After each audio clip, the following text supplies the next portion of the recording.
evening, ladies and gentlemen. Welcome to the Gartner special event at Computex 2025. And now, please welcome to the stage VP Analyst and Chief of Research at Gartner, Bill Ray.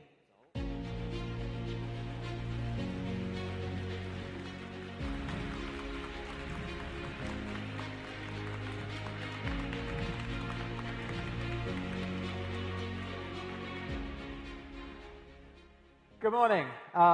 Welcome to the presentation from Gartner. My name is Bill Ray, and as it says, I'm Chief of Research. I'm from Scotland, and Taipei is really hot. So you have to excuse me. It's really hot. It's very nice, but it's hot. We're going to be talking about the top 12 emerging technologies and trends, disruptors, for 2025. I want to make it clear that these things we're going to talk about are not things that you can think, oh, maybe I'll invest in that, maybe I'll look into that, maybe I'll see what it is. These are things which are going to change your business. They're going to change every single business. Whether you like it or not, these are going to happen. So these aren't things that you can ignore. They are things you must be concerned about. Every business. We look ahead because we have to see what's possible. One of the things we'll talk about a bit is the limitations of the present. But let's get on. We've got 12 to get through. They've only given me half an hour, so we're going to rattle through them at a fair old pace. Hopefully, you'll follow. These are the 12. I'm going to cover each of them in turn, so again, I'll move on quite quickly. Let's start with the beginning. Polyfunctional robots. At Gartner, we're not big on humanoid robots. Humans are poorly designed. Our knees bend the wrong way. We have too many teeth. Our eyes are 3 feet away from the thing we're trying to pick up. Humanoids do not make sense for robots. The best use of a humanoid robot is to artificially inflate your share price. If I walk on here with a robot behind me, brilliant, looks fantastic. But practical? Is it practical? Nah. We can do better than that. We look at polyfunctional robots. A polyfunctional robot is a robot whose purpose, whose the thing they're used for, was decided by the person who's using it, not the person who built it. I have a robot lawnmower. It's great.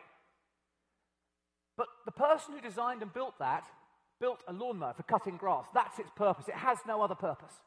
And that was decided by the person who built it. Whereas my mobile phone, the person who designed my mobile phone has no idea what I'm going to use it for. Maybe I'll play games. Maybe I'll take photographs. Maybe I'll jam it under the door to keep it open. It's a polyfunctional device. The use of that device is decided by me, not the person who built it. And that's what I mean by a polyfunctional robot. A polyfunctional robot is one where the end user decides how to use it. And some of them will be humanoid. Humanoid robots are often polyfunctional, but not all of them. We'll see some new and interesting form factors. I'm sure you've all seen the robot dogs with wheels instead of feet. It's brilliant. You can lock the wheels, it can still climb stairs, and it can do 30 miles an hour. Wheels are great. Nature never managed wheels, but they are terrific. We're going to get very interested in robot-human relations, robotology. One of the things we know is if you give a robot a name, people are much more forgiving when it makes mistakes. You call your robot Brian, and it makes a mistake, nobody cares. But if it hasn't got a name, it's a machine, and it should be perfect. So a little bit of anthropomorphization is very valuable. Also, robots are cheap, but the cost of deployment is high. The barrier to adoption is not the cost of the robot. It's the cost of deployment. How long between the robot arriving on site before it's up and producing useful value? How long does it take to task the robot? And that's where Gen AI comes in. Using Gen AI programming, we can give tasks to a robot much more easily. So it's the disruption and the cost of deployment that's limited. Crack that, and the market opportunity is massive, unlimited. So polyfunctional robots, not necessarily humanoid. We can do better than human. And we're going to need some automation because we're running out of power. This probably isn't news. But let's be clear. The power problem was happening before Gen AI. Gen AI's made it worse, much, much worse. But it was happening anyway. At Gartner, we're saying by 2026, that's what, 7 months? No, 6 months. In 6 months, 30% of data centers will be delayed through lack of power. Power is the critical function. Like I said, power exceeds supply. But it's not just generating the power, it's distribution and transmission. Local power generation, we've got Amazon investing in fission, we've got Microsoft investing in fusion power, and that's great, but how long does it take to build a nuclear reactor? That solution isn't going to come quickly. That solution could be a decade. Fusion's been a decade away all my life. So it isn't going to happen fast. So power generation. We've seen companies talking about building their own power grids, building their own pylons, building their own networks. And we need this power because we're doing lots of data analysis. There's lots of data coming in from all sorts of places, not least from space. Earth intelligence is going to be vital. This figure comes from the World Economic Forum. It's not from Gartner. But the World Economic Forum reckons Earth intelligence will be worth $3.8 trillion. Not million, trillion dollars. I don't get to say trillion very often, so I tend to say it a lot. $3.8 trillion. Now, our own estimates are a little more conservative, but it's massive. And when I say Earth intelligence, I'm not talking about maps and pictures. I'm talking about information. There's a marvelous company that sells, an example, the quantity of nickel smelted yesterday. See, what they do is they know the location of every nickel smelter in the world. And then they buy infrared data from satellites, which tells them how hot those nickel smelters are. And they know how hot a nickel smelter has to be to smelt nickel. But the product they sell to the customers is not a map or a picture. It's one number. The number of tons of nickel smelted yesterday. That's Earth intelligence. A huge amount of data is coming in. Massive amounts. Satellites are getting much cheaper. There's many more of them. We're looking at radio monitoring, heat monitoring, synthetic aperture radar, multispectral, hyperspectral. Huge amounts of data coming in, which is being analyzed. At Gartner, we believe that every single company, every single one of your companies should be using Earth intelligence. And if you're not, your competition is. There is value. There is something you could be doing with Earth intelligence. And if you're not, and you haven't got a plan for it, you should have. Because the value is there. It's not the only new source of information, though. Sensor fusion is becoming increasingly important. By 2028, synthetic sensors will be vital. Let me talk about synthetic sensors. There's a housing development in Scotland, and they wanted to put humidity sensors in all the buildings. So they put the humidity sensors in because they wanted to detect mold, damp in the buildings. And they put these humidity detectors in, and then they discovered that because the humidity sensors were there, they'd actually created an occupancy detector. Because it turns out if nobody's living in a property, the humidity changes. And that was very useful to them because they have a problem with abandoned properties, and that's great. But when they looked at the data again, they discovered they'd actually built a dog detector. Because it turns out that when you get a dog, the humidity of your home changes in a very distinctive pattern. So what they'd built was a dog detector. They didn't care. They didn't want a dog detector. But they had built one. And this is what's happening. We're seeing these sensors that have become so accurate and in combination can deliver so much value that by combining them, we can deliver a huge amount of value. Distributed intelligence, sensing the invisible. And it's creating new business models, new ways of looking at data. So the quantity of data coming in for analysis from satellites, from sensor fusion, is absolutely massive and increasing very rapidly. And like I said, let's be very clear on this, the power problem was happening anyway. Gen AI is just making it worse. And AI is going to consume this power and it's going to do this thing. The existing architectures are not going to support it. Which brings us to our fifth trend. Algorithm-aligned silicon. By 2030, we're saying that 60% of data center AI will be dedicated chips. Chips designed specifically for a specific AI algorithm.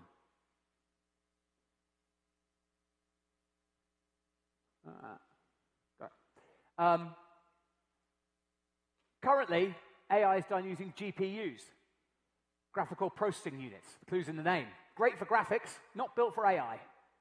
Massively parallel, they can do AI, they do it very well. NVIDIA does a great job.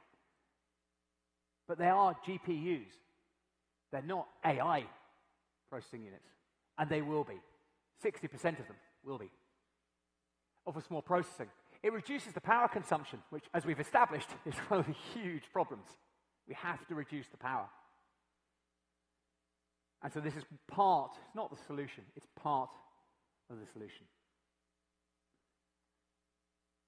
It reduces the cost of the AI infrastructure.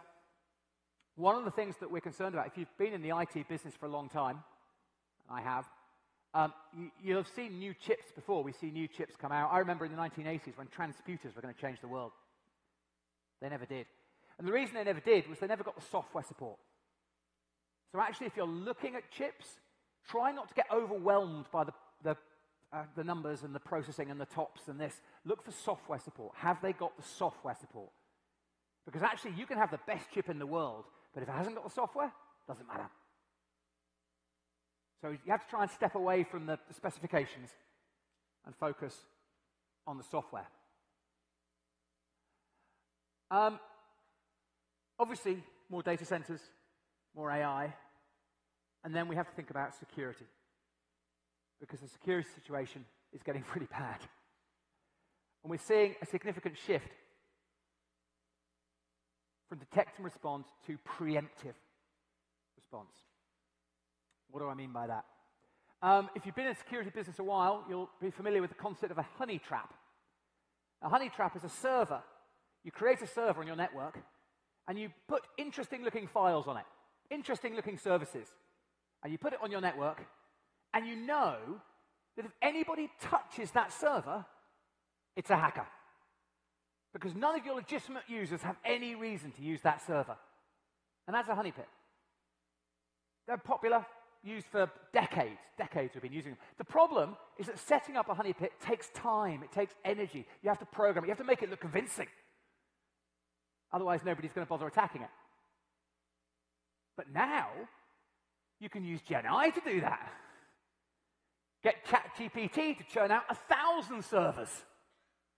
Imagine a hacker breaks into your network and finds 1,000 servers, 990 of which, if they touch, you'll know it's attack. Preemptive security, not waiting to be attacked, preparing for the attack in advance. Automated moving target defense.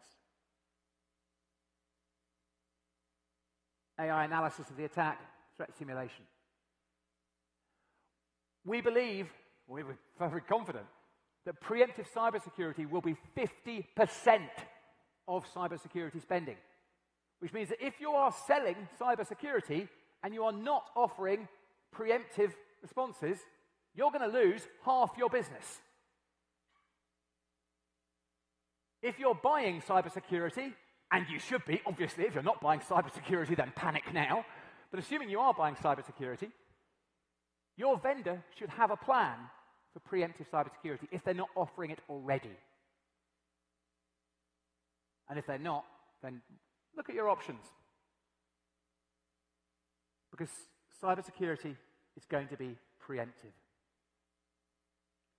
And we have to have the cybersecurity, we have to defend our data, we have to defend our systems. But the data itself is changing as well. And it's turning synthetic. Synthetic data is the future of analysis. By 2030, it will surpass real data. What do I mean by synthetic data? Imagine that I want to build an e-commerce platform, and I want to sell to middle-aged telecoms executives, because I've identified them. What I want is a purchase history of 40,000 middle-aged telecoms executives.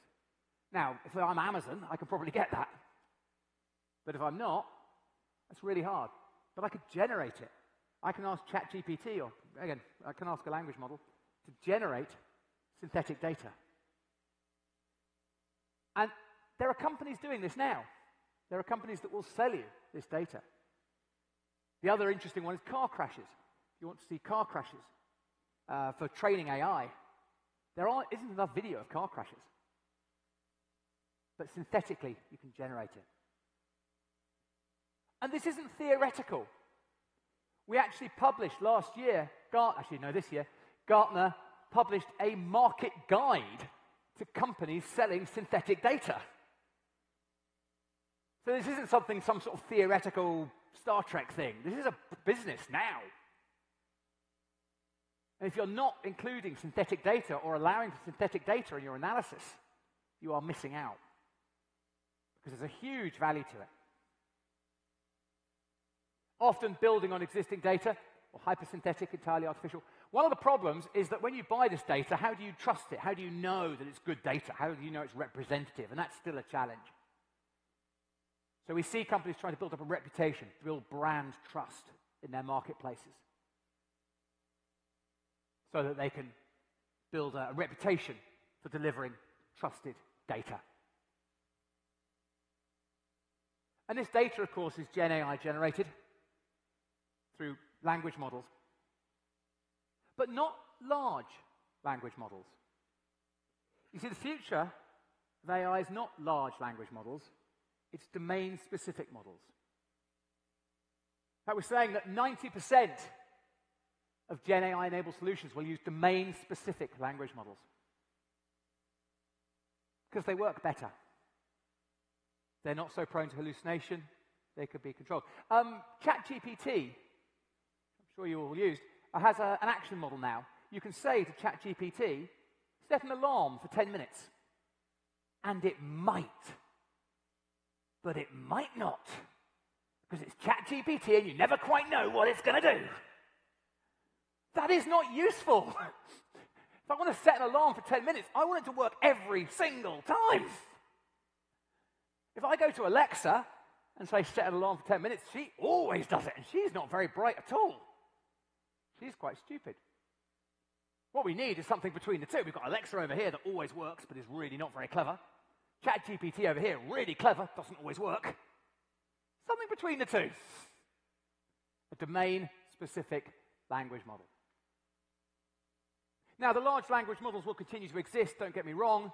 They serve a useful purpose in generating large quantities of content and so forth. But for applications, Gen AI solutions, the large language models will yield to the domain-specific models. Specialized models for special tasks. They're a better solution. They'll be embedded in applications. And they'll compete on the ecosystem. They can support efficiencies, pricing. We're already starting to see, we're not at market guide yet, but we're already starting to see marketplaces set up where you can buy and sell domain-specific language models. You can download domain-specific language models. You can browse like an app store and see what's there. And these domain-specific models, they will be embedded in intelligent applications, but they will also replace applications. Because Gen AI will enable dynamic, composable applications. Let me give you an example. I mentioned polyfunctional robots and the challenge with programming them. What we're seeing with polyfunctional robots is the idea of, I could say to a robot, go over there, pick up a box, put it in the back of the van. Then go over there, get another box, and put it in the back of the van. And go over there and get another box, put it in the back of the van. What I'd like to say to the robot is, the boxes must be in the back of the van. I'm going to give the robot the final condition. The robot then goes to a language model and says, how do I do that? Goes to ChatGPT, not ChatGPT, that would be madness, but goes to a language model, a domain-specific language model, says, how do I do that? And it comes back to the list of instructions, dup, dup, dup, dup, dup. And the robot follows them, loads the van. What's happened there is I've given an instruction to an AI, which has then pulled in other applications. It's pulled in a large language model to interpret what I wanted. It's pulled in a visual model to determine what boxes look like. It's pulled in an action model to guide the robot. So there's an orchestration layer, which has pulled in applications. I haven't run any applications. I haven't double-clicked on a single icon or on a single application. But I've used 3 different applications to complete a task. So by specifying the end condition that I wish to achieve, the AI can go off and use the appropriate applications. And this is what's happening with software. We're seeing it changing, being refactored to serve these composable solutions. Multimodal, I can talk to it, I can wave at it, I can type across IT systems. Low code, no code, we're almost beyond low code, no code. We can not even code. I'm not even telling it what to do. I'm telling it what I want to achieve. And it's working out how to do it. It's a completely new way of integrating. I haven't got a nice segue for the last number 10, so I'm just going to have to jump to it. Disinformation is emerging as a new information security discipline. And it's a really tough one to control. There used to be a shampoo called Wash and Go. I don't imagine anyone knows it, but this was back in the 1980s, way back, before the internet, before social networking. It's called Wash and Go. And they launched in Russia. It was hugely successful. It was so successful, there was actually a cocktail. You could go into a bar and order a Wash and Go. It was a combined shampoo and conditioner. Huge, very popular, hugely successful. And then a rumor started that it made your hair fall out. It wasn't true. I mean, it wasn't even a little bit true. There was no truth to it. And this is before the internet, no social networks. It was just a rumor. And the company tried to kill it. They got celebrities out to say, it's fine, and they couldn't kill it. And eventually, in desperation, they got the managing director of the company, and they put him on national television and said clearly and obviously, Wash and Go does not make your hair fall out. And everyone in Russia went, well, they wouldn't have said that unless it did make your hair fall out. And the product was destroyed completely. They couldn't control the narrative. And like I said, this is before social networks. This is before the internet. Well, just about, but really early days. Now, a determined attacker that starts a rumor about your managing director, starts posting things about your company, how are you going to combat that? Somebody told me that they wouldn't buy Ugg boots. The daughter wouldn't buy Ugg boots because to make Ugg boots, they skin the animals alive. Why would they do that? That's madness. But the rumor starts. Hard to control. By 2030, it's going to be as important as security breaches. It's going to be critical. In fact, so much so, not only do we publish research notes on this, we're Gartner, that's what we do, 3 of our analysts have actually written an entire book. Dave, Andrew, and Richard have written a book purely on this topic because it's such an important one. How you can control the narrative. I think we all know that disinformation is a threat. The question is, how can we deal with it? We see it used in politics, we see it used in civil life. We are going to see it used for ransomware. We're going to see it used to attack companies, just like your services or your systems are attacked now. But it all lies outside your network. Your firewall isn't going to protect you from this. One of the things I like to say to people, when you send out a press release to a journalist, how many of you digitally sign that press release? How many of your companies digitally sign that press release? How does the journalist know that press release really came from you? I mean, it's got a return email address, But if anyone's used SMTP, they know that's really easy to fake. I mean, like trivial. So how does the journalist know it came from you? Maybe the journalist will phone you and check. Do you know how much journalists get paid? I used to be a journalist. They haven't got time to make phone calls. They get the story out. 4 stories a day. I've done this presentation all over the world, and I've asked that question. I've never seen a single person put their hand up and say, yeah, we digitally sign our press releases. Nobody does. But you've got to start thinking about that. How do they know that came from you? And what would happen if it didn't? Because the world's getting more complicated. But we are seeing tools to address its complexity. And one of the things we're seeing is the growth of simulation. By 2030, it will become one of the most important aspects of making decisions. We can now simulate just about anything. I spoke to a company that wanted to build a chemical plant in the middle of a town. And they wanted to build this chemical plant. And the local authority said, okay, we'd like to give you planning permission. We'd like to know what would happen if the chemical plant exploded. Worst case scenario, chemical plant explodes, cloud of poison gas. What happens? So the company simulated it. They used topography, weather, wind, rain, but also how the people would react. Would all the people suddenly stream out of the town? What would the impact be? Would the roads get blocked? Where would they get blocked? They created a full simulation of the situation. And they were able to get their planning permission. So that kind of modeling, very complex modeling using Gen AI to generate content and then simulating it is going to be huge. In 2025, this year, we are going to see the first drugs, pharmaceutical drugs, available that have been designed in simulation. Now, they were designed some years ago. They've been going through human trials for the last 3 years. We've got 2 or 3 drugs that are just finishing up human trials now. And in the next 6 months, will be available for taking. And these drugs were designed in simulation. Initially identifying the vector, and then simulating the chemical compound that could attach that vector, and then doing human trials of that.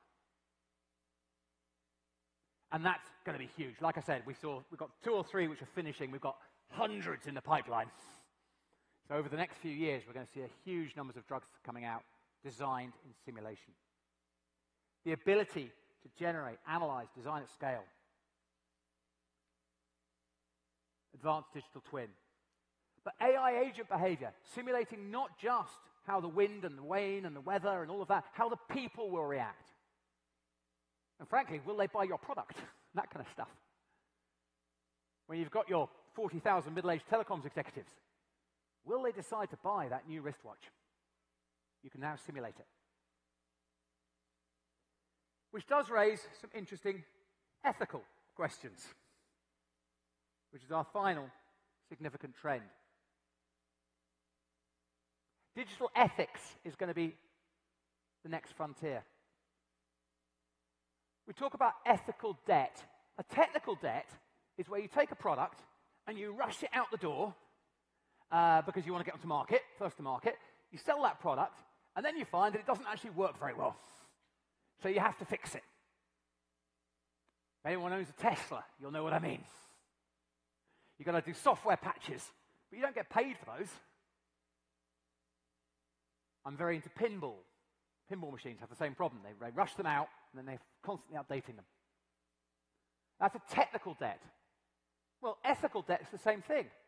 You launch your AI, you rush it out the door, 6 months later, it turns out it's horribly racist.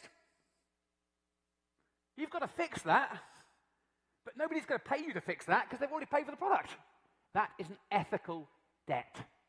And ethical debt is going to be increasingly important. It's going to be an AI differentiator. Oh, why have I lost my slides? The slides aren't changing. No worry.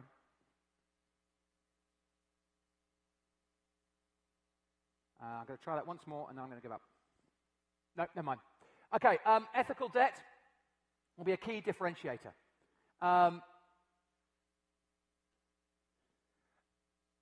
It's going to be expensive. Compliance is going to build trust. One of the issues we have is that airlines don't advertise on safety. No airline says they're safe. And the reason they don't is because there's a bar that everyone agrees to. And all the airlines go down to that common denominator bar. Now, they used to do that with AI, but the Americans have taken away the bar. The new executive orders make no restrictions on AI. So we actually think this is going to be more important. This ethical debt, control of your ethical debt is going to be more important. And people are going to differentiate on ethical debt. So I hope that's been useful. I've got a red light in front of me telling me I'm over time. I'm blaming the slides. I hope that's been useful. Those are our 12 trends. And like I said, these are not things you can ignore. Every one of these is going to impact every single business. So these are fundamental changes to everybody. And I hope you found it useful. Thank you very much for your time.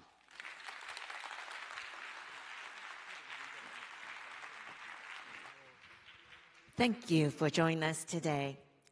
The robotics